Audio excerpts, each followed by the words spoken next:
Hello guys and welcome to triple IQ। और यहाँ से भाई हम लोग एक न्यू चैप्टर स्टार्ट कर रहे हैं, चैप्टर नंबर 13 फेजर अलजेब्रा।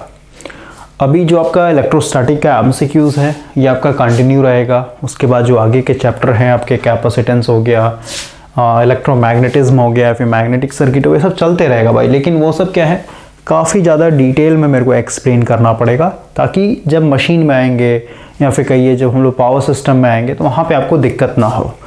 लेकिन जो छोटे छोटे टॉपिक हैं या फिर जो इजी चैप्टर हैं उनको हम लोग ब्लॉक नहीं करेंगे, इसको भी पैरेलली मैं यहाँ पे कवर करवाते चला जाऊँगा।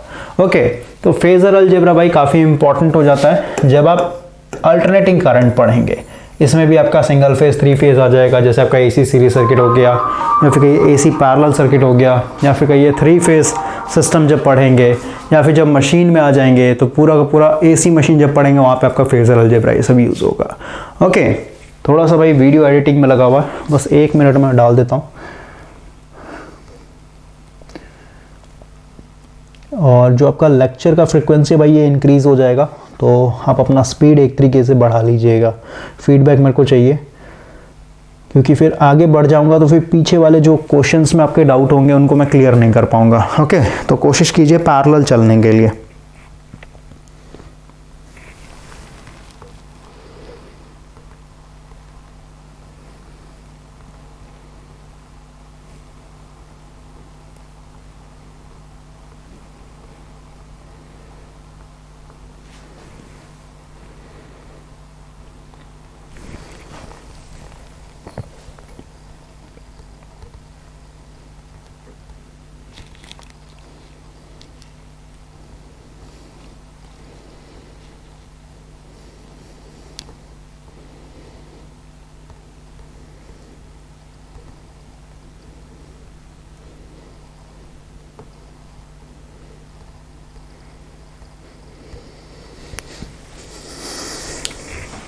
चलिए हम लोग स्टार्ट करते हैं।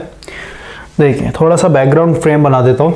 जब हम लोग DC में काम करते हैं तो DC के अंदर जो आपका सर्किट डायग्राम बनता है भाई, जैसे बल्ब हो गया या फिर हीटर हो गया, उसको हम लोग सीधे सीधे एक रेजिस्टेंस और एक बैटरी से रिप्रेजेंट कर देते हैं, राइट। यानी DC के अंदर, यानी जब आप DC नेटवर्क पढ़ेंगे तो उसके अंदर सिर्फ और सिर्फ आपको R देखने को मिलेगा, वोल्टेज सोर्स देखने को मिलेगा, या फिर कहिए करंट सोर्स देखने को मिलेगा। बस ये 3 चीज़ देखने को मिलता है भाई।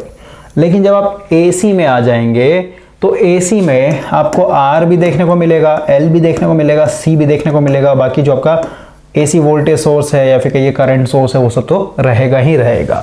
और एक चीज़, जब हम लोग DC में आते हैं तो DC में आपको पता है, क्योंकि प्योर रेजिस्टिव सर्किट होता है DC में, यानी यहाँ पे करंट और वोल्टेज हमेशा फेज में रहेगा। यानी cos फाई यानी पावर फैक्टर हमेशा क्या होगा, यूनिटी होगा, क्योंकि यहाँ पे फाई का वैल्यू हमेशा क्या है, 0, क्योंकि वोल्टेज और करंट के बीच में कोई एंगल होता ही नहीं है। लेकिन वही AC में आ जाएंगे तो AC में इंडक्टर और कैपेसिटर नेचुरली एग्जिस्ट करता है भाई आपके सिस्टम में। तो जो भी बड़ा होगा, अगर XL बड़ा है तो वो इंडक्टिव हो जाएगा, अगर XC बड़ा है तो वो कैपेसिटिव हो जाएगा। उस बेसिस पे करंट लीड और लैग करता है, यानी यहाँ पे वोल्टेज और करंट के बीच में कुछ ना कुछ एंगल होगा। एंगल होगा, इसका मतलब क्या हुआ, जब भी आप वोल्टेज को लिखेंगे, मान लेते हैं किसी एक को रेफरेंस, क्योंकि आप जब कंपेयर करते हैं किसी भी चीज़ को आप कंपेयर करेंगे भाई तो एक को रेफरेंस लेना होता है। अगर हम लोग कंपेयर कर रहे हैं कि कौन आगे है कौन पीछे है, करंट आगे है या फिर पीछे है, तो हम लोग को एक को रेफरेंस लेना पड़ता है। अगर मैंने वोल्टेज को रेफरेंस ले लिया तो वोल्टेज को लिखने का तरीका होता है V एंगल 0 डिग्री। तो सीधी सी बात है, करंट को अगर हम लोग रिप्रेजेंट करेंगे AC में तो यहाँ पे लीड कर रहा है कि लैग कर रहा है, उसको हम लोग यहाँ पे एंगल से दिखाते हैं। मान लेते हैं 45 डिग्री लीड कर रहा है, फिर लैग कर रहा है तो प्लस माइनस से इंडिकेट करते हैं। क्लियर हो गया। अब जब हम लोग AC में आएंगे तो AC में रेजिस्टेंस ना होकर के हम लोग क्या करते हैं, इंपेडेंस निकालते हैं। तो इंपेडेंस इक्वल टू क्या होता है, जैसे अगर हमने यहाँ पे देखे Z equal to R plus JXL लिखेंगे, या फिर कहिए R माइनस JXC लिखेंगे। समझ रहे बात को। यानी अगर हम लोग यहाँ पे इम्पिडेंस की बात करें तो इम्पिडेंस हम लोग कॉम्प्लेक्स फॉर्म में लिख रहे हैं, इसका रियल पार्ट हो गया और ये आपका इमेजिनरी पार्ट हो गया। उसी तरीके से इसमें भी ये रेजिस्टेंस रियल पार्ट हो गया और ये आपका XC क्या है, इमेजिनरी पार्ट हो गया। या फिर कहिए आप इम्पिडेंस अगर निकालते हैं, इम्पिडेंस इक्वल टू जैसे R इक्वल टू क्या होता है, V/I। उसी तरीके से इंपेडेंस अगर आप निकालें तो V, जैसे V एंगल मैंने यहाँ पे 0 डिग्री लिखा है, करंट मान लेते हैं I एंगल 45 है, 15 है, कुछ भी हो सकता है भाई, ठीक है। तो सीधी सी बात है यहाँ पे डिवाइड करना, वोल्टेज कुछ मैग्नीट्यूड होगा, मान लेते वोल्टेज मेरा 200 वोल्ट है, एंगल 0 पे रखा हुआ है, करंट मान लेता आपका 10 एम्पियर 45 पे। तो यहाँ पे ये जो मैग्नीट्यूड है, फिर जो ये लिखा हुआ है, इसको हम लोग एक तरीके से फॉर्म बोलते हैं, पोलर फॉर्म में दिया हुआ है आपका, ठीक है। तो पोलर फॉर्म हम लोग यूज करते हैं, ये सब अभी मैं डिटेल में समझाऊंगा। पोलर फॉर्म हमेशा डिवाइड या फिर मल्टीप्लिकेशन के लिए यूज करते हैं, क्योंकि ऑलरेडी पोलर फॉर्म में, ए बी पोलर फॉर्म में, ए बी पोलर फॉर्म में, तो ओवरऑल हम लोग क्या कर सकते हैं, इसको इजीली डिवाइड करते हैं। यानी से जो मैग्नीट्यूड है ओवरऑल सिंपली डिवाइड हो जाएगा, यानी 1 0 से यानी 20 आ जाएगा, और जो एंगल होता है डिवीजन में वो क्या होता है, माइनस होता है। 0 में से 45 माइनस करेंगे तो 45 बचेगा। क्लियर हुआ। उसी तरीके से अगर मल्टीप्लाई करना है, जैसे अगर हम यहाँ पे वोल्टेज की बात करें तो V इक्वल टू क्या होता है, I इंटू जेड। तो I का कुछ वैल्यू होगा एंगल में, I एंगल 45 है, फिर 0, उसे इम्पिडेंस का कुछ होगा, तो यहाँ पे दोनों सिंपली मैग्नीट्यूड जो है मल्टीप्लाई हो जाएगा, I और Z मल्टीप्लाई हो जाएगा, बाकी जो एंगल होगा वो आपका प्लस हो जाता है। ठीक है, तो हम लोग पोलर फॉर्म बोलते हैं। इसी तरीके से कॉम्प्लेक्स फॉर्म या फिर रेक्टेंगुलर फॉर्म, इस हम लोग इसमें पढ़ते हैं भाई। ओके, और इसलिए हम लोग के लिए इंपॉर्टेंट होता है, क्योंकि हम लोग जब भी AC में आकर के कुछ भी कैलकुलेशन कर रहे हैं, इम्पिडेंस निकाल रहे हैं, वोल्टेज निकाल रहे हैं, करंट निकाल रहे हैं, पावर निकाल रहे हैं, कुछ भी जब आप निकालिएगा तो वहां पे हम लोग को प्लस करना है, माइनस करना है, डिवाइड करना, मल्टीप्लाई करना है, तो वहां पे हम लोग को कन्वर्ट करना पड़ता है। ठीक है, जैसे अगर हम यहाँ पे रेक्टेंगुलर फॉर्म की बात करें तो रेक्टेंगुलर फॉर्म को ही हम लोग कॉम्प्लेक्स फॉर्म बोलते हैं भाई, equal to complex form. Complex form, तो इसमें रेक्टेंगुलर फॉर्म में, कॉम्प्लेक्स फॉर्म में सिर्फ और सिर्फ एडिशन और सब्ट्रैक्शन किया जाता है, काफी इजी हो जाता है। उसी तरह ट्रिग्नोमेट्री फॉर्म होता है, एक्सपोनेंशियल फॉर्म होता है। ये सब थोड़ा थोड़ा मैं आपको यहाँ पे हिंट दे दूंगा, क्योंकि हम लोग का एमसीक्यूज चल रहा है भाई, तो मैं ज्यादा डिटेल में खींचूंगा नहीं, क्योंकि ऑलरेडी ये सब पूरा का पूरा बेसिक इलेक्ट्रिकल में डिटेल में पढ़ाया गया है। ओके, ऐसे ही लाइन बाय लाइन पूरा पढ़ाया गया है। तो बेसिक इलेक्ट्रिकल अगर आपने नहीं पढ़ा है तो भाई आप उसको पहले कवर कीजिए, उसके बाद एमसीक्यूज पे आइएगा। तो भाई यहाँ पे लिखा ऑलरेडी, बोलता है we have seen that an alternating voltage और current can be represented by a phasor. सीधी सी बात है, फेजर क्या होता है, देखिए 2-3 तरीके से हम लोग AC को रिप्रेजेंट करते हैं। एक तो होता है ग्राफिकल मेथड। क्या होता है, ग्राफिकल मेथड। जैसे हम लोग को पता है, जैसे DC सर्किट की बात करें तो वोल्टेज और करंट हमेशा फेज में रहता है। जैसे अगर मैं दिखाऊं, ये मान लेते हैं करंट है, ऐसे यहाँ पे अल्टरनेटिंग करंट से दिखा रहा हूँ, लेकिन समझने की कोशिश में क्या बोल रहा हूँ। सो ये करंट है तो वोल्टेज भी क्या होगा, इसी के फेज में होगा, इस तरीके से, है ना, दोनों साथ साथ चलते हैं, यानी कोई भी एंगल नहीं होगा। लेकिन AC में जब आप आएंगे भाई, तो AC में हम लोग ग्राफिकल मेथड में कैसे रिप्रेजेंट करेंगे। मान लेते हैं ये मेरा वोल्टेज, वोल्टेज मैंने रेफरेंस लिया, यानी V एंगल 0 है, और क्योंकि AC है तो साइनोसोडियल होगा। अब करंट जो है मान लेते हैं मैं यहाँ से दिखा रहा हूँ। ओके, इसका मतलब क्या हुआ, करंट जो है, यानी जब ये करंट 90 पे है तो वोल्टेज मेरा 0 पे है। इसका मतलब क्या हुआ, करंट जो है मेरा लीड कर रहा है कितना से, 90 डिग्री। किसके, क्योंकि वोल्टेज 0 है, ये 90 डिग्री लीड करके मैंने यहाँ पे दिखाया एक तरीके से। क्लियर हो, इसको हम लोग ग्राफिकल मेथड। तो ग्राफ इस तरीके से हम लोग हर जगह नहीं बना सकते ना, बार बार नहीं बना सकते, काफी कॉम्प्लिकेशन आ जाता है। तो इसको हम लोग कैसे दिखाएंगे, इसको हम लोग फेजर से रिप्रेजेंट करेंगे। थोड़ा सा और जूम कर देता हूं, मे बी आपको दिख नहीं रहा होगा। फेजर से रिप्रेजेंट करता हूं। फेजर कहने का मतलब क्या है, जैसे मान लेते हैं मैंने एक एक्सिस दिखा दिया, एक एक्स एक्सिस हो गया, वाई एक्सिस हो गया, राइट। और फेजर का मतलब क्या, हमेशा अपने एक्सिस से वाई एक्सिस पे दिखाते हैं। तो मान लेते हैं मैंने वोल्टेज को रेफरेंस कर दिया, मान लेते हैं V एंगल 0 पे, तो इसको मैंने दिखा दिया 0 एंगल पे। अब जो करंट है लीड कर रहा है, यहाँ से देख सकते हैं 90 डिग्री लीड कर रहा है। इसका मतलब क्या, हम लोग हमेशा एंटी क्लॉकवाइज में पॉजिटिव लेके चलते हैं, यानी करंट को मैं ऐसे दिखा दूंगा। ठीक है, तो ये जो रिप्रेजेंटेशन हुआ, ये I एंगल 45 लिख सकता हूँ मैं। ये हो गया एक तरीके से फेजर में रिप्रेजेंटेशन। तो ग्राफिकल रिप्रेजेंटेशन हो गया, फेजर हो गया, और ये जो मैंने इस तरीके से लिखा V एंगल 0, I एंगल 45, ये आपका मैथमेटिकल रिप्रेजेंटेशन हो गया। यानी एक ही चीज को हम लोग बहुत तरीके से रिप्रेजेंट करके दिखा सकते हैं।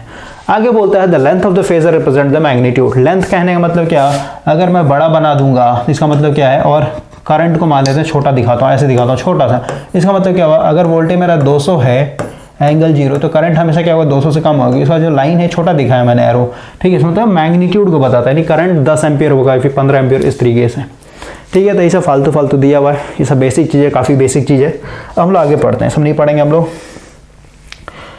इसको भी छोड़ देते हैं। देखिए ये J क्या होता है, J एक ऑपरेटर होता है भाई। J क्या है यहाँ पे, J एक ऑपरेटर है। जैसे आप पावर सिस्टम में जब आप फॉल्ट पढ़ रहे होंगे तो वहां पे आपका एक ऑपरेटर आता है अल्फा। ठीक है, अल्फा क्या कर रहा था, ये 120 डिग्री घुमा देता था आपके सीक्वेंस को।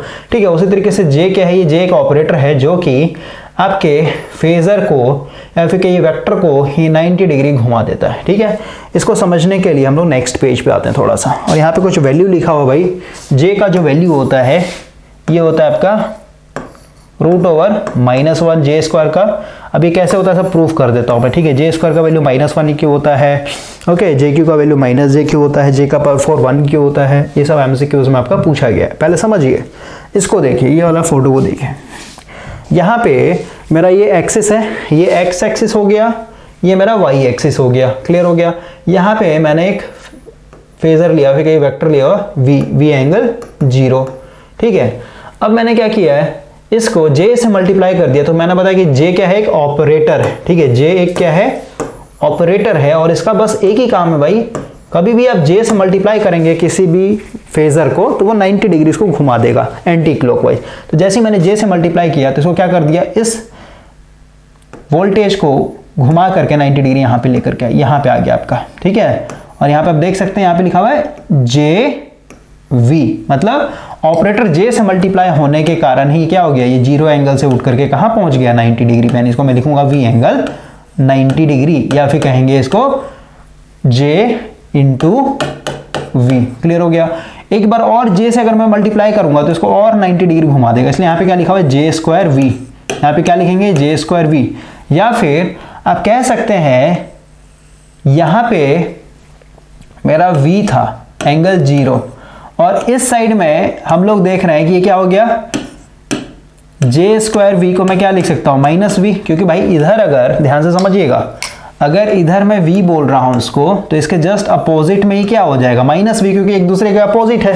समझ रहे हैं बात को, ये इधर V है तो अपोजिट डायरेक्शन में क्या हो जाएगा, इसका अपोजिट है -V। समझ रहे बात को, यही यहाँ पे -V लिखा है, इसलिए यहीं से निकाला गया है कि अगर J²V को हम लोग अगर -V बोल रहे हैं तो सीधी सी बात है ये J का वैल्यू क्या होगा, -1 के बराबर होगा। तभी तो इसका वैल्यू -1 पुट करेंगे और V से मल्टीप्लाई करेंगे तो कितने के बराबर हो जाएगा, -V के बराबर हो जाएगा। क्लियर हो गया। ये इसमें आपको समझने वाली चीज है भाई। ठीक है, J² का वैल्यू क्या है, -1, और कैसे आया -1, अभी जस्ट समझा दिया मैंने आपको। अब उसी तरीके से एक बार और अगर j से मल्टीप्लाई कर देंगे इसको, तो इसको 90 डिग्री और घुमा करके क्या ले आएगा, यहाँ पे ले आएगा। ठीक है, ये क्या हो जाएगा, JQ इंटू V, जहाँ पे इसको तोड़ करके लिख सकते हैं J² into J into V, तो इसका वैल्यू क्या आ जाएगा, -1 इंटू JV, यानी क्या आ जाएगा, -JV के बराबर। ठीक है, तो इसको अगर मैं मिटाऊं तो यहाँ पे आप देख सकते हैं JQV कितने के बराबर हो जाएगा, -JV के बराबर हो जाएगा। एक बार और अगर मैं घुमा मिला दूंगा इसमें, मतलब एक बार और J ऑपरेटर को इंट्रोड्यूस कर दूं तो क्या हो जाएगा, यहाँ पे J का पावर 4V, जहाँ पे इसको मैं तोड़ के लिख सकता हूँ J² into J² into V। इसका वैल्यू -1, इसका वैल्यू -1, +1 यानी V के बराबर हो जाए, V एंगल 0, वही चीज़ लिखा हुआ है। ठीक है, तो J ऑपरेटर कुछ नहीं है, ये एक ऑपरेटर है जो कि 90 डिग्री एक तरीके से एंटी क्लॉकवाइज में घुमा देता है। और वही अगर हम लोग J की बात करें तो J का वैल्यू यहाँ पे आपका आता है √(-1). ठीक है, क्या लिखा हुआ है यहाँ पे, since J equal to √(-1) and value cannot be determined, it is called an imaginary number, मतलब बस इमेजिन किया गया है। ठीक है, उतना हम लोग मतलब नहीं, MCQs के बेसिस पे हम लोग पढ़ रहे हैं। अब देखिए, ऑलरेडी वेक्टर मैंने आपको पढ़ाया था भाई, कुछ इलेक्ट्रोस्टैटिक में MCQs भी करवाया था मैंने आपको, है ना। तो यहाँ पे देखिए, ये जो वेक्टर V है, ऑलरेडी मैंने आपको बताया जो भी वेक्टर होते हैं दो चीज से मिलकर के बने होते हैं, एक x कंपोनेंट और एक y कंपोनेंट। और अगर हम लोग यहाँ पे अगर हम लोग अपने x एक्सिस y एक्सिस को देखें तो x एक्सिस को हम लोग जब आप कॉम्प्लेक्स नंबर पढ़ेंगे तो इसको हम लोग रियल पार्ट बोलते हैं, और इमेजिनरी पार्ट किसको बोलते हैं, y एक्सिस को, है ना। y एक्सिस पे जो भी लाई कर रहा होगा इमेजिनरी पार्ट होता है, और x एक्सिस पे जो लाई करता है वो रियल पार्ट होता है। क्लियर हो गया। तो आप कह सकते हैं ये अगर वेक्टर है या फिर ये कोई भी वेक्टर है, मान लेते हैं वेक्टर a है, तो इसको हम लोग दो कॉम्पोनेंट तोड़ सकते हैं। एक हो जाएगा इसका a cos थीटा, जो कि x एक्सिस पे लाई कर रहा है। अगर हम लोग उसको ऐसे दिखाएं, ये x एक्सिस हो गया, ये y एक्सिस हो गया, तो सीधी सी बात है भाई, ये x एक्सिस पे जो दिखा रहे हैं क्या हो जाएगा, a cos theta real part हो गया। ठीक है, और इसका जो एक और होगा y एक्सिस पे जो लाई करेगा, ये क्या हो जाएगा आपका ए साइन थीटा, ये हो जाएगा आपका इमेजिनरी पार्ट। तो आप कह सकते हैं कि जो वेक्टर ए था, ये वेक्टर दो चीज़ों से मिलकर के बना होता है, एक रियल पार्ट और एक इमेजिनरी पार्ट, या फिर कहिए एक एक्स कंपोनेंट और एक वाई कंपोनेंट, या फिर इसी को हम लोग लिख सकते हैं, ये जो ए है यानी वेक्टर ए है, ये क्या है एक तरीके से ए cos theta plus J into ए साइन थीटा। ठीक है, इस तरीके से लिख सकते हैं। ए कॉमन है दोनों में, तो ए कॉमन लेने तो क्या हो जाएगा कॉस थीटा प्लस जे साइन थीटा। क्लियर हुआ? इसको हम लोग क्या बोलते हैं, ट्रिग्नोमेट्री फॉर्म है एक तरीके से। ठीक है, मतलब भाई यही है, एक ही चीज को घुमा फिरा के इस तरीके से अलग अलग नाम दिया हुआ है। वेक्टर अगर आपने पढ़ा होगा तो इसे आपको बच्चे की तरह लग रहा होगा, तो इसमें कुछ नहीं है। ठीक है, बस इतना याद रखना, कोई भी वेक्टर है दो चीज से मिला होता है, एक एक्स कंपोनेंट एक वाई कंपोनेंट, फिर इमेजिनरी पार्ट और रियल पार्ट। ठीक है, इसको इस तरीके से लिख सकते हैं हम लोग। क्लियर हो गया? वही चीज यहाँ पे दिखाया गया है। अब यहाँ पे अगर हम लोग देखें, ये जो आपका वेक्टर था, वेक्टर ए या फिर कहिए वेक्टर वी, कुछ भी बोलिए भाई, ये एक तरीके से जैसे हम लोगों ने v को लिखा ना, ये v यहाँ पे दिया होता है ऐसे एक्स एक्सिस पे v इक्वल टू 0 डिग्री, यहाँ पे लिखा ना जो वोल्टेज था ये v क्या है, दो चीज से मिलकर बना, एक रियल पार्ट से और एक इमेजिनरी पार्ट से, फिर कहिए एक्स कंपोनेंट से और एक वाई कंपोनेंट से। ठीक है, यानी v equal to A plus J B, या फिर इसी को अगर मैं रिप्रेजेंट करूं, इसका हो गया ये ए कॉस थीटा और ये हो गया इसका ये ए साइन थीटा, है ना। और इन दोनों का जब हम लोग पैरेललोग्राम मेथड करके निकालेंगे तो यही क्या हो जाएगा, इसका ए हो जाएगा, यानी ए बोलिए या फिर वी बोलिए, कुछ भी बोलिए भाई। ठीक है, यानी आप लिख सकते हैं इसका जो मैग्नीट्यूड होगा ये कितने के बराबर हो जाएगा, रूट ओवर, क्योंकि हाइपोटेनस है तो इस ट्रायंगल में चलिए ऑलरेडी भाई इलेक्ट्रोस्टैटिक में मैंने बताया है, वही चीज बोल रहा हूँ कि आप पैरेलल चलिए मेरे साथ, जो भी लेक्चर आपको मिलते जा रहे हो उसको देखते चले जाइए। ठीक है, आप मिस मत कीजिए। तो ये अगर आप हाइपोटेनस निकालेंगे तो सीधी सी बात है, ये क्या हो जाएगा ए साइन थीटा, नीचे वाला ए कॉस थीटा, यानी ए साइन थीटा का स्क्वायर, इसको थोड़ा अरेंज करके लिखता हूँ, यहाँ पे रियल पार्ट पहले लिखते हैं, यानी ए कॉस थीटा का स्क्वायर प्लस ए साइन थीटा का स्क्वायर। ठीक है, वही चीज यहाँ पे लिखा हुआ है। जो भी वी होगा इसका मैग्नीट्यूड क्या हो जाएगा आपका, क्योंकि ये ऊपर में जो है किस में लिखा, कॉम्प्लेक्स फॉर्म में लिखा हुआ है, कॉम्प्लेक्स फॉर्म से ये क्या कर रहा है एक तरीके से, इसका मैग्नीट्यूड निकाल दिया, यानी v इतने के बराबर हो जाएगा, और इसका एंगल निकाल दिया tan थीटा, यानी यहाँ पे कुछ एंगल आएगा tan inverse b by a के बराबर। ठीक है, ये क्या हो गया एक तरीके से पोलर फॉर्म में आ गया। ओके, ये एंगल कैसे निकालते हैं ये भी थोड़ा समझा देता हूँ मैं आपको। देखिए अगेन,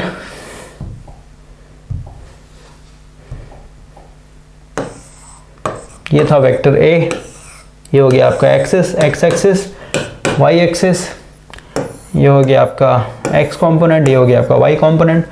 अब ये हम लोग को पता है ये कॉस थीटा होता है, ये आपका ए साइन थीटा होता है। हम लोग को पता है भाई ये एंगल अभी पता करना है, तो एंगल क्या हो जाएगा, थीटा इक्वल टू क्या लिखेंगे, फिर ये tan थीटा लगाते हैं, tan थीटा इक्वल टू क्या होता है p बाय b। यहाँ पे p मेरे को ऑलरेडी पता है, a sine theta divided by b मेरे को ऑलरेडी पता है ए कॉस थीटा, और यहाँ से थीटा की बात करें तो क्या हो जाएगा tan इनवर्स ए साइन थीटा डिवाइडेड बाय ए कॉस थीटा। आपके बुक में वही लिखा है, इसको इसने a मान रखा है, इसको इसने b मान रखा है। क्लियर हुआ? तो इसमें कुछ नया चीज़ नहीं है भाई। ठीक है, तो अभी बस मोटा मोटी निचोड़ मैं बता देता हूँ। अगर कहीं पे भी लिखा हुआ है a प्लस जे बी, तो ये क्या है, कॉम्प्लेक्स फॉर्म है, या फिर इसी को हम लोग रेक्टेंगुलर फॉर्म बोलते हैं। ठीक है, क्लियर हो गया? अगर वही v एंगल थीटा दिया हुआ है, या फिर कहिए i एंगल थीटा दिया है, फिर कहिए r एंगल कुछ भी दिया होता है, ये क्या होता है, ये पोलर फॉर्म में होता है। ठीक है, समझ में? पोलर फॉर्म के अंदर हमेशा क्या होगा, याद कर लीजिए, मल्टीप्लिकेशन और डिवीजन होता है। ठीक है, जब आप न्यूमेरिकल सॉल्व करेंगे धीरे धीरे आपके दिमाग में आ जाएगा, फर्स्ट टाइम पढ़ रहा है नहीं आएगा भाई। ठीक है, और रेक्टेंगुलर फॉर्म या फिर कॉम्प्लेक्स फॉर्म में हमेशा एडिशन और सब्ट्रैक्शन होता है। ठीक है, क्लियर हो गया? और आगे देखते हैं आप लोग। देखिए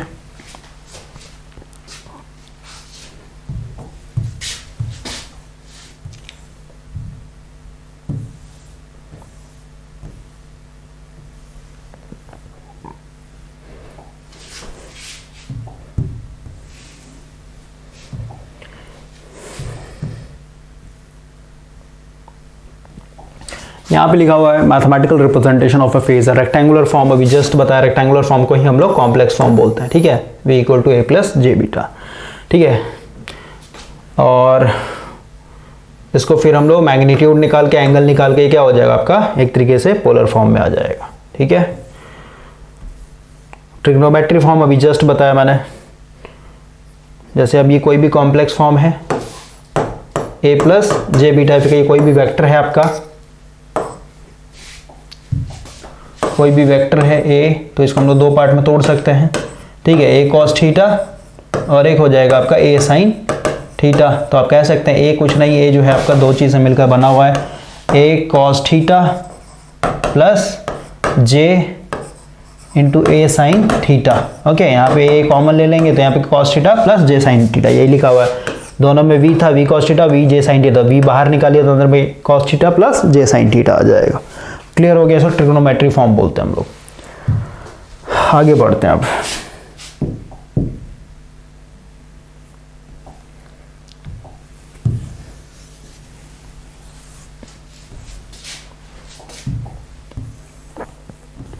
एक होता है कॉन्जुगेट। देखिए कॉन्जुगेट क्या होता है, अगर आपके पास कोई भी रेक्टेंगुलर फॉर्म या फिर कॉम्प्लेक्स फॉर्म में दिया हुआ है, जैसे मान लेते a प्लस जे बीटा दिया हुआ है, ठीक है, तो इसका अगर कॉन्जुगेट बोलेगा निकालने तो कॉन्जुगेट कुछ नहीं करते हैं, ये जो बीच वाला साइन है इसको बस चेंज कर देते हैं, प्लस है तो माइनस हो जाएगा, माइनस तो प्लस हो जाएगा, माइनस जे बीटा कर दिया, इसका कॉन्जुगेट हो गया, ठीक है। तो कॉन्जुगेट कुछ नहीं, जो आपका रियल पार्ट और इमेजिनरी पार्ट के बीच में जो साइन है उसको बस आपको चेंज कर देना। जैसे यहाँ पे एग्जांपल दिया 2 प्लस J3, इसका अगर कॉन्जुगेट बोलेगा तो ये 2 वैसे का वैसे रहेगा, J3 वैसे, बस यहाँ पे जो रियल और इमेजिनरी पार्ट के बीच में जो साइन है वो चेंज हो जाता है। क्लियर हो गया। नेक्स्ट एग्जांपल देखिए क्या है, -4 प्लस J3 का कॉन्जुगेट बोलेगा तो ये रियल पार्ट है, तो रियल पार्ट में कोई चेंजिंग नहीं करेंगे, बस अंदर में जो आपका है इसको चेंज कर देंगे, इसका हो गया कॉन्जुगेट। क्लियर हो गया, ठीक है। उसी तरीके से ये क्योंकि अभी आपका कॉम्प्लेक्स फॉर्म में दिया होता है, कॉम्प्लेक्स फॉर्म में कॉन्जुगेट निकालना बताया, उसी तरीके अगर पोलर फॉर्म में दिया रहेगा, पोलर फॉर्म में जैसे दिया हुआ है 10 एंगल -40, ठीक है, इसको मैं प्रूफ भी करवा दूंगा, तो इसका अगर कॉन्जुगेट बोलेगा तो मैग्नीट्यूड में कोई चेंजिंग नहीं होता, बस इसका एंगल माइनस था तो वो प्लस हो जाता है, ठीक है, ये इसका कॉन्जुगेट हो गया। क्लियर हो गया, तो ये कॉन्जुगेट का एक कॉन्सेप्ट रख लीजिए। उसके बाद यहाँ पे कुछ इंपॉर्टेंट पॉइंट है भाई, देखिए क्या बोलते हैं, the sum of two conjugate number result in phase component. देखिए क्या बोला, जैसे a है, a क्या है आपका कोई कॉम्प्लेक्स नंबर होगा, जैसे यहाँ पे दिया हुआ है a equal to a plus J beta, plus है प्लस दे रखे हैं, और a का कॉन्जुगेट, ठीक है, तो a का कॉन्जुगेट क्या हो जाएगा, a यहाँ पे प्लस था ना, इसका कॉन्जुगेट यानी माइनस जे बीटा, तो दोनों को अगर आप जोड़ेंगे तो 2a के बराबर हो जाएगा। कैसे, a plus J beta plus a minus J beta, तो देखिए minus J B minus plus J B cut जाएगा, तो यहाँ पे क्या बचेगा, 2a बचेगा। इसका मतलब क्या हुआ, सिर्फ और सिर्फ ये रियल पार्ट है। क्लियर हुआ, तो वही लिख रहा है, the sum of two conjugate number result in phase component only, ठीक है, नो जे पार्ट मतलब no imaginary part, only real part होता है, ठीक है। क्लियर हो गया, ये आपको समझना है, रियल पार्ट मिलेगा सिर्फ और सिर्फ। अगला बोलता है the difference of two conjugate number result in quadrature component only, मतलब सिर्फ और सिर्फ आपको यहाँ पे इमेजिनरी पार्ट मिलेगा। अगर आप a माइनस a का कॉन्जुगेट यानी डिफरेंस निकालते हैं तो इसमें देखिए a माइनस है ना, यहीं पे करके बता देता हूँ,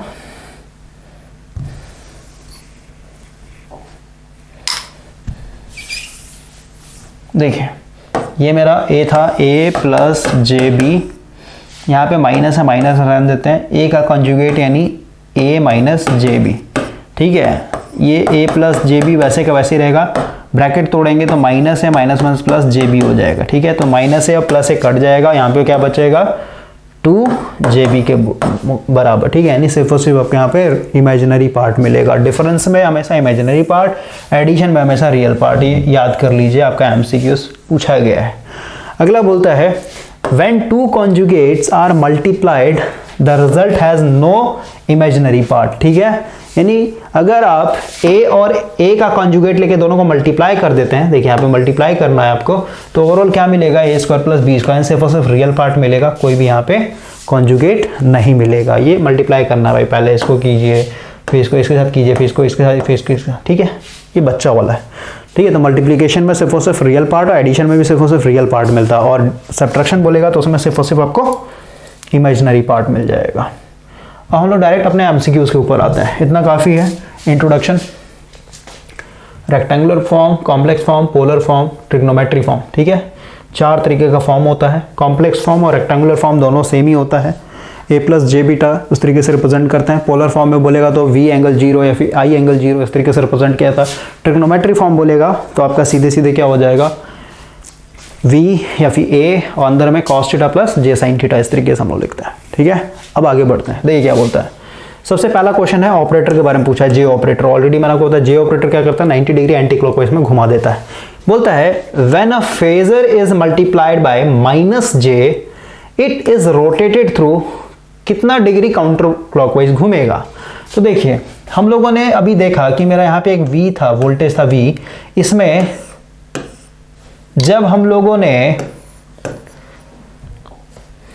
J से मल्टीप्लाई किया तो J से मल्टीप्लाई करते हैं क्या हो गया, यहाँ पे कलर का बड़ा इशू होता है भाई, ठीक है। J से मल्टीप्लाई किया तो क्या हो, 90 डिग्री घूमा, ठीक है। फिर एक बार और J से मल्टीप्लाई किया तो यहाँ पे J² V हो गया, ठीक है। उसके बाद एक बार और J से मल्टीप्लाई किया तो क्या हो जाएगा आपका JQ V के बराबर। एक बार और मल्टीप्लाई करेंगे तो हम लोग का क्या हो जाएगा, J का पावर 4V यानी V के बराबर हो जाएगा, ठीक है। यहाँ पे बोलता है -j का मतलब क्या है, यहाँ पे -j आपसे पूछा गया है। अगर हम लोग देखें इसका वैल्यू देखें भाई, इसको मैं तोड़ के लिख सकता हूँ J² into J into V, सही बात है। J² का वैल्यू क्या हो जाएगा -1 इंटू J वैसे का वैसे रहेगा इंटू V, तो क्या हो जाएगा -JV, ठीक है। तो ये -j से मल्टीप्लाई किया ना हम लोगों ने, तो -j से मल्टीप्लाई करने पे कितना घूम गया आपका, ये मेन था आपका वेक्टर। तो -j का मतलब क्या है कि आपने कितना घुमा दिया इसको, 90 90 180 और ये वाला 90 यानी 270 डिग्री घूम जाएगा। -j से अगर आप मल्टीप्लाई कर रहे हैं तो आपको एंटी क्लॉकवाइज डायरेक्शन में फिर काउंटर क्लॉकवाइज डायरेक्शन में 270 डिग्री घूमना पड़ेगा। प्रूफ करवा दिया मैंने। अगला क्वेश्चन बोलता है द वैल्यू ऑफ j का पावर 5 इज इक्वल टू, तो देखिए j का पावर 5 है ना, इसको हम ऐसे तोड़ सकते हैं, है ना। सबका बेस सेम है तो पावर ऐड हो जाता है, 2 2 4 1 5, ठीक है। इसको हम लोग ऐसे ब्रेक कर सकते हैं। तो इसका वैल्यू -1, इसका वैल्यू -1, सब मल्टीप्लाई में है, और इसका वैल्यू -1 +1 और ये j, ठीक है, यानी सिर्फ j हो जाएगा। एक बार फिर से देखिए, इसका -1 -1, ठीक है, यानी ठीक है 1 इंटू j, और j का वैल्यू कितना होता है, सिर्फ और सिर्फ यहाँ पे क्या बचा, ये -1 कितना हो गया 1 के बराबर, 1 इंटू j, और j का वैल्यू कितना होता है √(-1) के बराबर, यानी इसका सेकंड हो जाएगा, ठीक है। आगे बोलता है नेक्स्ट बोल रहा है भाई when a phasor is multiply by j का power 6 it is rotated through. देखिए j का पावर 4 से मल्टीप्लाई करेंगे तो 360 डिग्री घूमता है, ठीक है। एक बार और घुमा देंगे तो j का पावर 5 हो जाएगा, एक बार और घुमा देंगे तो j का पावर 6 हो जाएगा, यानी j का पावर 4 मतलब 360 डिग्री एक रोटेशन, और फिर इसमें 90 90 180 और जोड़ दीजिए, ठीक है। कितना हो जाएगा 0 0, ठीक है, 8 6 14 का 4 हाथ में रहेगा, यानी 540 आ जाएगा, ठीक है, सही है 540 भाई, ठीक है। यहाँ पे 4 आएगा, 540 के बराबर हो जाएगा। अगला बोलता है if a phasor is multiply by j, सिर्फ j से मल्टीप्लाई करेंगे देन। भाई अभी जस्ट हम लोगों ने देखा यहाँ पे v था, इसको अगर हम लोग j से मल्टीप्लाई कर रहे थे यहाँ पे पहुंच जा रहा था मेरा, है ना। तो क्या कर रहा था 90 degree, only its magnitude change, only its direction, सिर्फ डायरेक्शन चेंज होता है भाई। मैग्नीट्यूड कोई भी v था यहाँ पे v रहेगा, क्लियर हो गया, सिर्फ डायरेक्शन में चेंजिंग आता है। अगला क्वेश्चन देखते हैं, क्वेश्चन नंबर 5।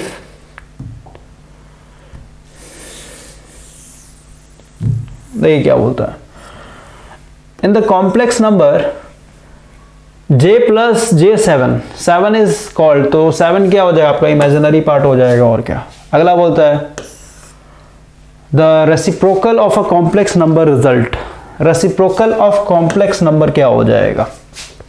जैसे मान लेते हैं मेरे पास A1 ले लेते हैं, 4 प्लस j7, ठीक है, इसके नीचे कुछ नहीं तो 1 छुपा, रेसिप्रोकल अगर लेते हैं तो 1 डिवाइडेड बाई 4 प्लस j7, है ना, ये आएगा रेसिप्रोकल। तो इसको हम लोग ऐसे लिख सकते हैं 1 प्लस j0, यानी कॉम्प्लेक्स नंबर ही रहेगा आपका, क्लियर हुआ। रेसिप्रोकल लेने पे भी वो कॉम्प्लेक्स नंबर ही रहेगा।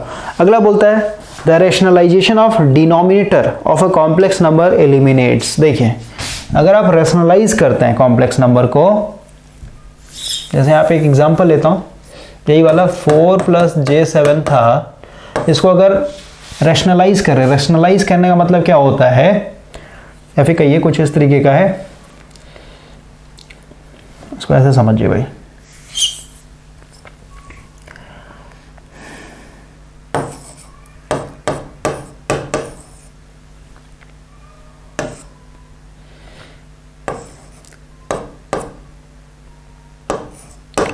ठीक है, इस तरीके से। तो उसको रेशनल मतलब ऊपर नीचे बस साइन चेंज हो जाता है रैशनलाइजेशन में। अभी बस समझिए कॉन्सेप्ट क्या बता रहा हूँ मैं। अगर हम लोग नीचे में देखें, डिनोमिनेटर को देखें, तो क्या हो जाएगा, ये अपने आप में a है और ये अपने आप में b है ना। इसको हम लोग तोड़ सकते हैं, a का स्क्वायर माइनस jb का होल स्क्वायर है ना। a का होल स्क्वायर माइनस b का होल स्क्वायर, यही फॉर्मूला होता है, a + b into a - b है ना। अगर आप इसको तोड़ेंगे तो ये तो a स्क्वायर ही होगा, माइनस और j का स्क्वायर करेंगे तो -1 यानी प्लस हो जाएगा, मतलब j खत्म हो जाएगा। j का स्क्वायर का वैल्यू क्या होता है आपका -1 और ये माइनस वाला यानी +1 यानी सिर्फ और सिर्फ b स्क्वायर बचेगा। यानी अगर आप रैशनलाइज करते हैं, ठीक है, किसका, कॉम्प्लेक्स नंबर का, तो डिनोमिनेटर में, ये जो डिनोमिनेटर है, डिनोमिनेटर से आपका क्या होता है, इमेजिनरी पार्ट एक तरीके से एलिमिनेट हो जाता है। ओके, क्योंकि अभी देखें ना रिजल्ट क्या बचा है, a² + b स्क्वायर बचा है, यानी सिर्फ और सिर्फ यहाँ पे क्या है, रियल पार्ट है, इमेजिनरी पार्ट एक तरीके से क्या हो गया आपका, एलिमिनेट हो चुका है। ठीक है, ऑप्शन पे आते हैं हम लोग।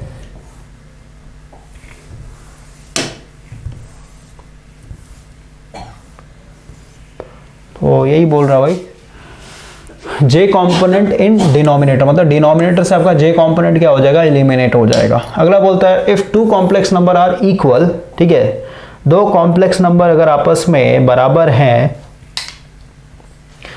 देन,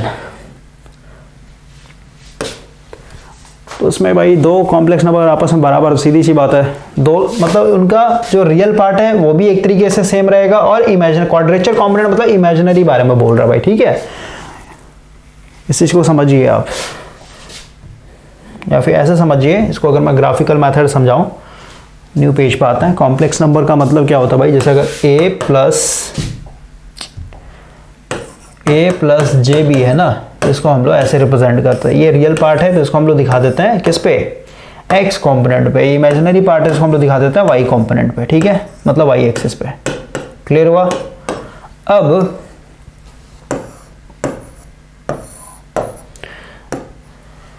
यहां पे बोला कि 2 कॉम्प्लेक्स नंबर है, दोनों सेम कॉम्प्लेक्स नंबर है। जैसे अगर मैं न्यूमेरिकल लेके चलूं 4 + j7 और दूसरा ले लेता हूं, दोनों सेम है तो 4 + j7 हो जाएगा इस तरीके से। अगर मैं दोनों को ग्राफ में रिप्रेजेंट करूं तो ये मान लेते हैं आपका 4 है और ये मान लेते हैं आपका 7 है, तो ये मैंने इसको रिप्रेजेंट किया। उसी तरीके से इसको अगर मैं रिप्रेजेंट करूं तो ये भी 4, तो ये फेज में ही आएगा ना, समझ रहे बात को, दोनों एक दूसरे को ओवरलैप होगा, ये भी 4 हो गया और ये भी आपका 7 हो गया। मतलब क्या हुआ, रियल और इमेजिनरी दोनों क्या होगा, आपस में फेज में होगा। समझ में आया, ये लैंग्वेज में एक तरीके से लिखा हो भाई, यही चीज बोल रहे हैं यहाँ पे, दे आर इन फेज, मतलब दोनों फेज में होंगे, रियल के साथ फेज में होगा, इमेजिनरी के साथ फेज में होगा, and quadrature component will be separately equal, और सब आपस में बराबर होंगे। क्लियर हो गया। आगे देखिए क्या बोलता है, बोलता है a phasor 2 angle 180 can be expressed, यानी ये किस में है, आपका पोलर फॉर्म में दिया हुआ है, इसको आपको एक्सप्रेस करना है किस में। जैसे हम लोग को पता है भाई 2 एंगल 180 डिग्री है, सबसे पहले आप आ जाइए इस पे, 2 एंगल 0 होता तो हम लोग यहाँ पे लिखते हैं, इस पे होता ये है ना, लेकिन जे ऑपरेटर इंट्रोड्यूस करना मतलब क्या, 180 मतलब यहाँ से लेके यहाँ तक अगर रहता 90 रहता तो एक जे से मल्टीप्लाई होता है। ठीक है, 180 है ना टोटल, मतलब 2, यानी क्या हो जाएगा ये 2j², क्योंकि भाई 180 घुमाना है इसको। ठीक है, 180 मतलब यहाँ पे ये तो j हुआ, फिर एक बार घुमाएंगे तो यहाँ पे j² हो जाता है। ठीक है, तो सीधी सी j² का वैल्यू क्या होता है, -1 के बराबर, तो 2 × -1 होगा, यानी कितना हो जाएगा, -2 के बराबर हो जाएगा। क्लियर हो गया, यानी थर्ड ऑप्शन हो जाएगा। अगला देखिए क्या बोलता है,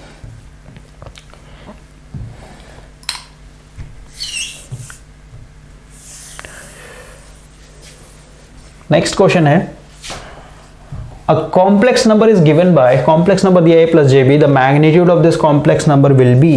देखिए काफी इंपॉर्टेंट है भाई, इसका मैग्नीट्यूड पूछा भाई। तो मैग्नीट्यूड कैसे निकालते हैं किसी भी कॉम्प्लेक्स नंबर का? इसको अगर मैं रिप्रेजेंट करूं ग्राफ पे, तो ये मतलब क्या, ये रियल पार्ट है, नहीं एक्स कंपोनेंट पे दिखा देता है इसको,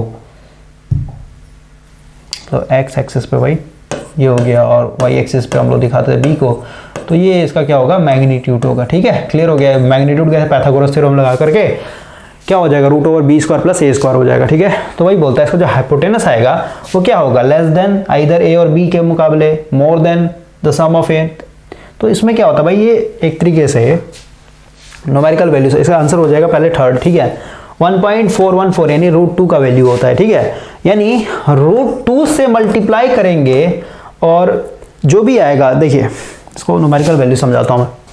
मान लेते हैं मेरे पास 3 प्लस J4 है। ठीक है, ये कॉम्प्लेक्स नंबर है, इसका अगर मैग्नीट्यूड निकालूं मैं, क्या हो जाएगा, 9 प्लस 16, इसका स्क्वायर 9, इसका स्क्वायर 16, कितना हो जाएगा, रूट ओवर 25, यानी कितने के बराबर आ जाएगा, 5 के बराबर। ठीक है, 5 के बराबर आया।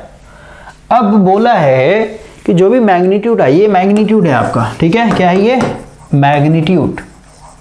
मैग्नीट्यूड का मतलब क्या होता है, पोलर फॉर्म में लिखते हैं ना, v एंगल 0 डिग्री, तो ये आगे वाला जो v है ये इसको बोल रहा है मैग्नीट्यूड। ठीक है, तो वैसे एंगल भी होगा, अगर एंगल निकालना तो क्या हो जाएगा, theta equal to tan inverse हो जाएगा आपका 4/3। समझ में आया, ये आपका एंगल हो गया। तो हम लोग कैसे निकलेंगे, 5 एंगल, ये हो जाएगा आपका tan इनवर्स, जो भी कैल्शियम में डाल के वैल्यू आएगा 4/3, ये प्रॉपर हुआ। ये आगे वाले को बोलते हैं मैग्नीट्यूड। ठीक है, तो क्वेश्चन में बोल रहा है कि अगर आपके पास कोई कॉम्प्लेक्स नंबर है तो कॉम्प्लेक्स नंबर का जो मैग्नीट्यूड आएगा वो कितने के बराबर आएगा, इस रियल पार्ट से बड़ा होगा या फिर छोटा होगा। आप साफ साफ देख रहे हैं छोटा है, या फिर इमेजिनरी पार्ट से छोटा होगा बड़ा होगा, है ना, तो ये आपको बताना है। तो इसका आंसर जो होगा, एक्यूरेट आंसर क्या है कि जो भी आपका मैग्नीट्यूड आएगा ये हमेशा लेस देन होगा, लेस देन रूट 2 टाइम्स, और जो भी इसमें बड़ा होगा, बड़ा कौन है, 4, है ना। आंसर कितना, मैग्नीट्यूड कितना है, 5 आया। तो अगर हम लोग इसको मल्टीप्लाई करेंगे रूट 2 यानी 1.414 इंटू 4, इसको मैं कैल्शियम में डालकर मल्टीप्लाई करता हूं फटाफट, रूट 2 इंटू 4, यह आ गया 5.65। ठीक है, देखिए क्या बोलता है ऑप्शन, पहले पढ़ते हैं।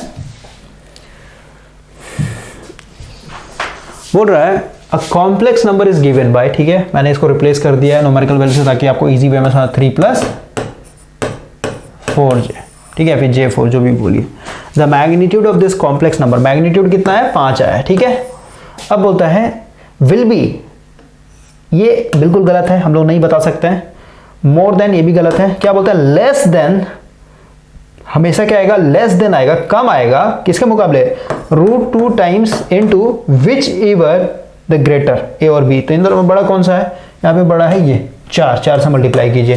तो देखिए, आई होप कि ये दिख रहा होगा, ऐसे कैल्शियम आप डाल लीजिएगा। ठीक है, रूट 2 इंटू 4 कीजिएगा तो आपको ओवरऑल कितना आ रहा है, ये 5.65 है ना, 5.65 आ रहा है, 5.65 ये आया आपका। तो ये लिखा है ना, लेस देन, मतलब जो भी मैग्नीट्यूड आएगा इस वाले वैल्यू से, इस वाले वैल्यू से मतलब रूट 2 टाइम्स इंटू 4 से मल्टीप्लाई, जो भी वैल्यू से कम आएगा हमेशा। ठीक है, आया कितना मल्टीप्लाई करने से, रूट 2 इंटू 4 से, ये आया 5.6, और हम लोग का मैग्नीट्यूड कितना है, 5, मतलब हमेशा क्या है, कम है।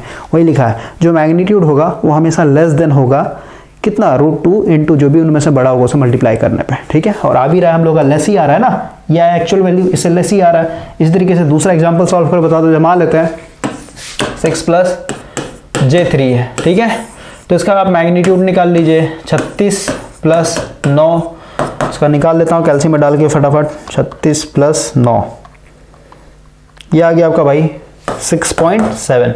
ठीक है, ये आया मैग्नीट्यूड। ठीक है, ठीक है,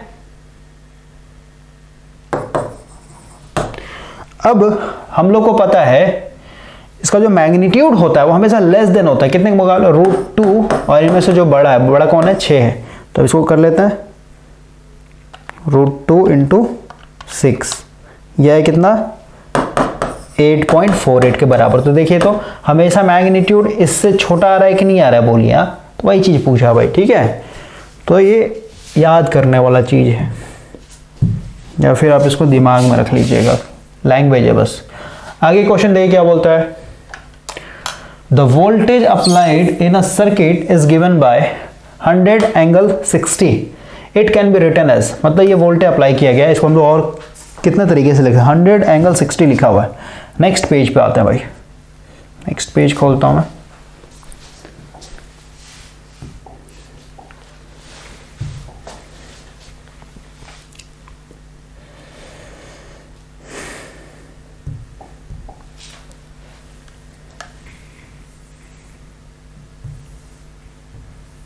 देखिए इसको और कितने तरीके से लिख सकते हैं हम लोग। ऑप्शन में दिया हुआ है वोल्टेज कितना अप्लाई किया, 100 एंगल 60। अगर इसको मैं दिखाऊं, क्योंकि ये अपने अपने पोलर फॉर्म है, इसको ये कह सकते हैं आपका कुछ इस तरीके से एक्सेस दिखा देता हूं, ये दिखा देते हैं। ये वोल्टेज था आपका,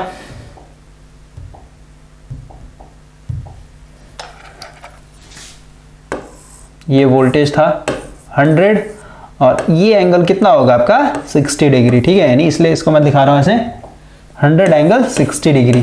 तो इसको हम लोग और किस तरीके से लिख सकते हैं भाई, ठीक है। अगर हम लोग पहला ऑप्शन चूज करते हैं 100 एंगल माइनस, ये कभी हो ही नहीं सकता, माइनस का मतलब ऐसे दिखाने का मतलब है, ठीक है। ये -60 क्लॉकवाइज चलते हैं तो माइनस लेकर चलते हैं, ठीक है। तो मैं फिर इसी को अगर हम लोग ऐसे घूम के दिखाएंगे तो 90 90 180 और ये 270 और ये आपका 60 है, तो इधर बचा 30, यानी 270 यानी 300, ठीक है। ये भी गलत हो जाएगा, ऐसे नहीं दिखा सकते आप, मतलब कितने के बराबर है ये बोल रहा है, ठीक है। तो इसको हम लोग, ये एक्चुअल में अभी यहां पे रखा हुआ है 100 एंगल 60 डिग्री, तो इसको हम लोग सीधे सीधे भाई क्या लिख सकते हैं, क्योंकि देखिए अगर हम लोग क्लॉकवाइज चलते हैं, ठीक है, इस तरीके से अगर चलें कितना आ जाएगा बताइए। यहाँ से चलते हैं, यहाँ से अगर हम लोग चलेंगे इस तरीके से तो 90 90 180 हो गया, ये 270 हो गया, और ये 60 था, और ये ऑलरेडी 60, मतलब टोटल 90 था तो इधर 60 हो यानी 30, यानी 30 इधर जोड़ेंगे तो कितना हो जाएगा। मतलब क्लॉकवाइज डायरेक्शन में चलेंगे तो क्लॉकवाइज डायरेक्शन हम लोग हमेशा नेगेटिव लेते हैं, और क्लॉकवाइज डायरेक्शन में अगर आप चलिएगा यहाँ से ओरिजिन से इस वेक्टर तक तो कितना आ जाएगा आपका 300, यानी इसको हम लोग 100 एंगल माइनस 300 डिग्री भी लिख सकते हैं, ठीक है।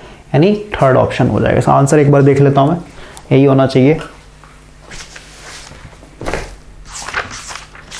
क्वेश्चन नंबर 12 का थर्ड सही है।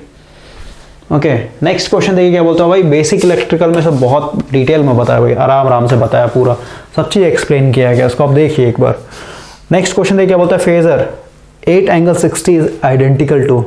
अब इसको हम लोग और किस तरीके से लिख सकते हैं, यानी अगेन वही है, मान लेते हैं ये आपका इस तरीके से 8 एंगल 60 पे है। इसको और कितने तरीके से लिख सकते हैं, सब में आप देख रहे हैं एंगल पॉजिटिव पॉजिटिव पॉजिटिव है, यानी एंटी क्लॉकवाइज देखना कोई मतलब नहीं बनता। अब हम लोग इसको क्या करेंगे, क्लॉकवाइज देखेंगे। क्लॉकवाइज देखिए, अगर मैं एक रोटेशन मारूं तो एक रोटेशन कहने का मतलब क्या है, यहाँ पे आ गया आपका 360, क्लियर हुआ, क्लियर हुआ।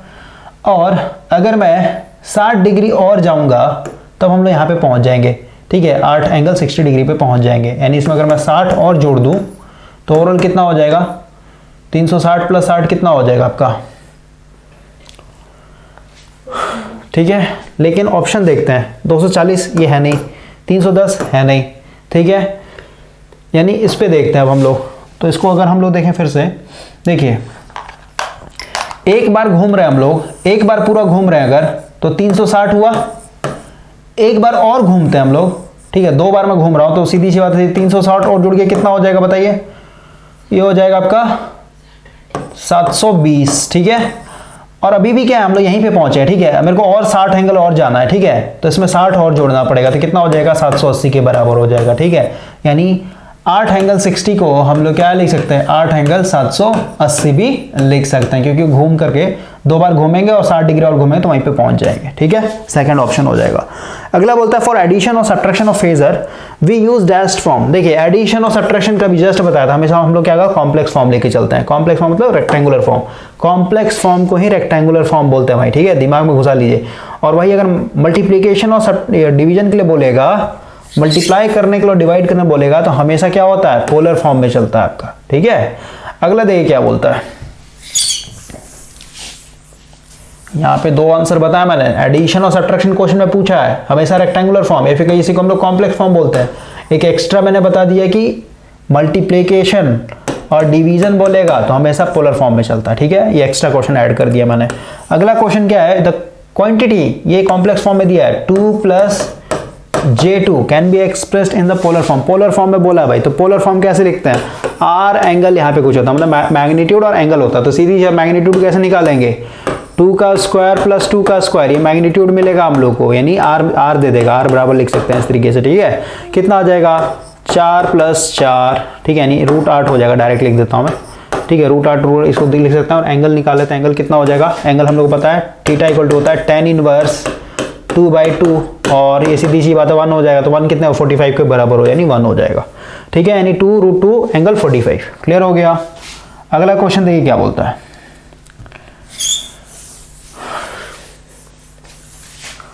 क्वेश्चन नंबर 17 भाई बोल रहा है if the impedance of N AC circuit is 10 angle 60। देखिए एसी में जब आप आएंगे तो हम लोग का क्या होगा, आर होगा, एल होगा, या फिर कहिए इम्पीडेंस भाई ऐसे लिखते हैं, ठीक है, आर का square minus XL minus XC का स्क्वायर, जो भी बड़ा होगा, अगर एक्सएल बड़ा तो एक्सएल को आगे लिखेंगे, ठीक है, तो एक्सी घट के ओवरऑल इंडक्टिव सर्किट बनेगा, अगर एक्सी बड़ा तो एक्सी में से एक्सएल को घटाएंगे, ये सब पता होना चाहिए भाई आपको।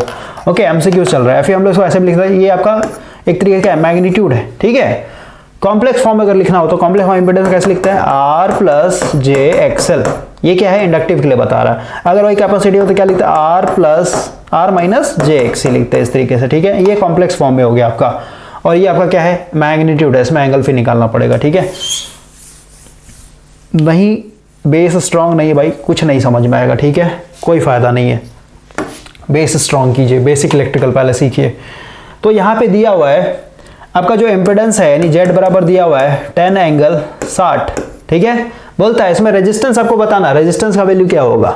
तो देखिए ये ऑलरेडी क्या है, पोलर फॉर्म में आपका, तो पोलर फॉर्म में सबसे पहले क्या करना पड़ेगा, हम लोग कॉम्प्लेक्स फॉर्म में तोड़ना पड़ेगा, क्योंकि कॉम्प्लेक्स फॉर्म में जब तक तोड़ेंगे नहीं, क्योंकि Z इक्वल टू क्या होता है, R + j XL, ठीक है, ये रियल पार्ट होता है, रेजिस्टेंस हमेशा रियल पार्ट, और एक्सएल या फिर एक्सी क्या होता है, इमेजिनरी पार्ट। तो पहले कॉम्प्लेक्स फॉर्म में तोड़ते हैं, कैसे तोड़ेंगे, इसको अगर मैं फेजर में दिखाऊं, कुछ नहीं समझ में आता, ऐसे दिखा दिया, मान लीजिए 10 है और ये एंगल हो गया 60, ठीक है, ये 60 डिग्री हो गया, इसको हम लोग ऐसे लिखते हैं 10 एंगल 60, ये है आपका।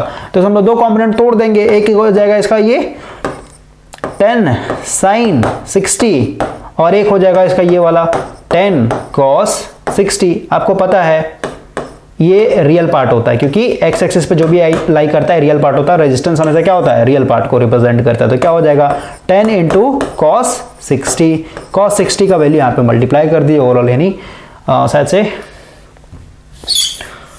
1/2 होता है cos 60 का वैल्यू। एक बार देख लेता हूँ भाई, बार बार मैं कैलसी में चेक करता हूँ, क्योंकि एक बार वीडियो रिकॉर्ड हो गया ना तो फिर बाद में मैं एडिट नहीं कर पाता हूँ।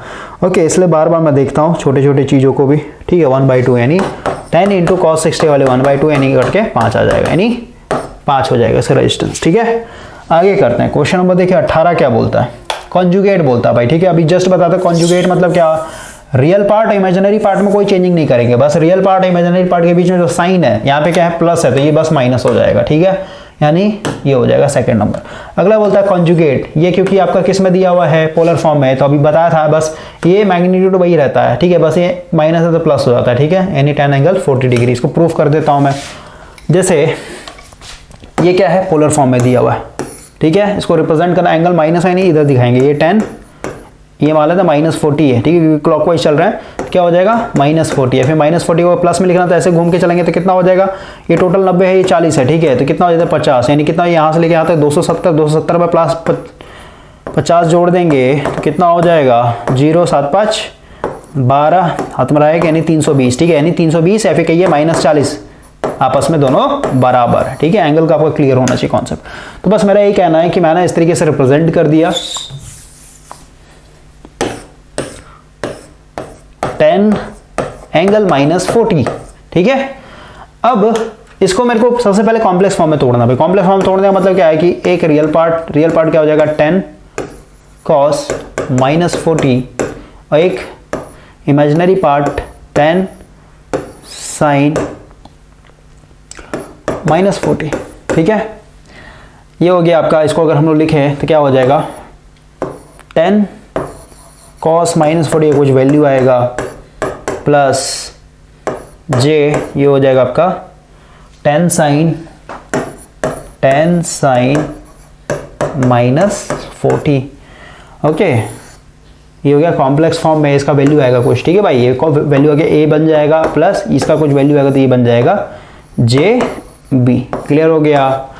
अब देखिए ये क्या है कॉम्प्लेक्स फॉर्म में, इसका कॉन्जुगेट निकालो तो क्या हो जाएगा, ऑटोमेटिक माइनस चेंज कर देंगे, यानी a माइनस JB हो जाएगा। इसका कॉन्जुगेट हो गया, यानी स्टार मार्क मतलब कॉन्जुगेट का मतलब होता है, ठीक है। बस प्लस का मैंने माइनस कर दिया। अब इसको फिर से क्या कर लीजिए आप, पोलर फॉर्म में चेंज कर लीजिए, ठीक है। पोलर फॉर्म में चेंज मतलब मैग्नीट्यूड तो वही होगा, क्योंकि यहाँ पे भी a था, यहाँ पे भी b है, यहाँ पे भी b है, ठीक है। तो a² प्लस b², यानी मैग्नीट्यूड वही आएगा 10 का 10, जैसे यहाँ पे 10 था तो वही 10 आएगा। बस यहाँ पे एंगल क्योंकि माइनस आ गया ना, तो एंगल क्या हो जाएगा tan इनवर्स, यहाँ पे एंगल में बस चेंज हो जाएगा, फ्लिप हो जाएगा। तो ये समझने वाली चीज़ है भाई। अगला देखिए क्वेश्चन क्या बोलता है, नहीं तो शॉर्टकट तरीका बता दिया मैंने आपको, बस एंगल चेंज हो, एंगल में आप साइन चेंज कर दीजिए, मैग्नीट्यूड वही रहता है। बोलता है the sum of two conjugate number result. अभी जस्ट हम लोगों ने देखा था कि a प्लस a का कॉन्जुगेट अगर करते हैं तो ओवरऑल क्या मिलता है, सिर्फ और सिर्फ रियल पार्ट मिलता है, ठीक है। तो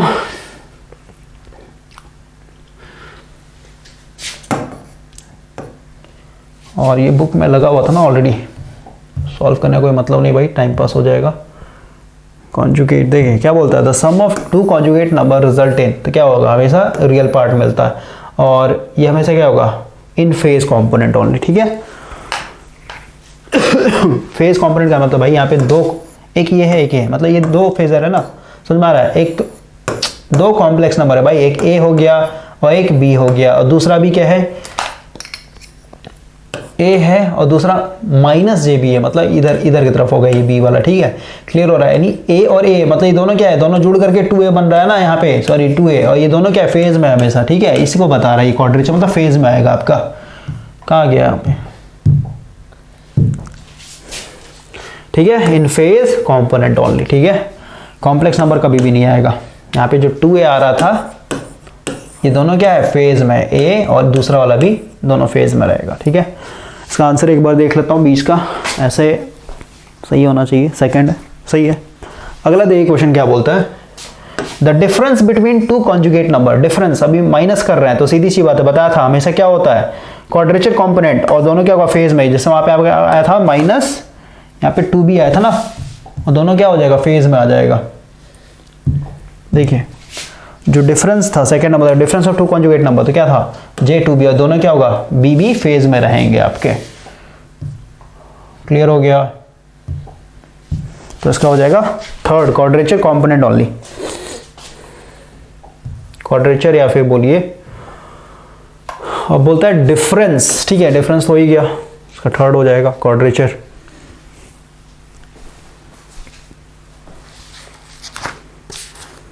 अब हम लोग भाई नेक्स्ट लेक्चर में 22 से कंटिन्यू करेंगे। ये काफ़ी है, इसमें 100 क्वेश्चन है, फटाफट कवर हो जाएगा ये।